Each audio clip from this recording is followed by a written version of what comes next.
जब यह कलाम तुम्हारे दिल तक पहुंचा है तो यह कोई इत्तेफाक नहीं है, यह उस रहमत की दस्तक है जो हर दिल पर नहीं पड़ती। बहुत से लोग जिंदगी की गलियों में भटकते रहते हैं, सवालों के बोझ में दबे, शिकवों की धूप में जले हुए। लेकिन कुछ दिल ऐसे होते हैं जिन पर अल्लाह की नजर रुक जाती है। तुम उन्हीं में से हो। तुम्हारा दिल अब भी नर्म है, अब भी सच्चा है, अब भी उम्मीद की एक हल्की सी लौ को थामे हुए है। यही वजह है कि यह बात तुम तक पहुंची, क्योंकि यह हर किसी के हिस्से में नहीं आती। तुमने जिंदगी में बहुत कुछ सहा है, लेकिन तुमने हर दर्द को जबान नहीं दी। कई ख्वाहिशें ऐसी थीं जिन्हें तुमने अपने ही दिल में दफन कर दिया। कई दुआएं थीं जो होंठों से निकली, लेकिन दुनिया ने उन्हें सुना नहीं, अल्लाह ने सुना।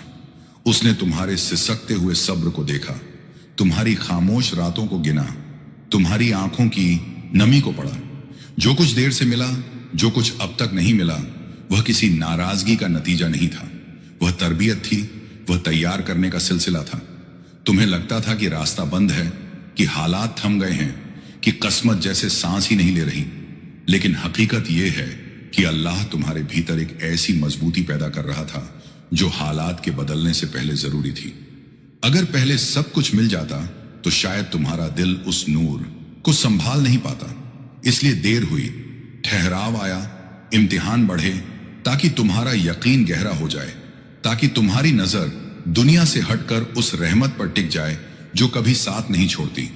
पिछले कुछ महीनों में तुम खुद भी महसूस करते हो कि तुम पहले जैसे नहीं रहे।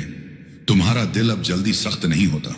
तुम्हारी दुआ में अब दिखावा नहीं, बल्कि सच्ची बेबसी है। तुम्हारी आंखें अब दुनिया से ज्यादा आसमान की तरफ उठती हैं।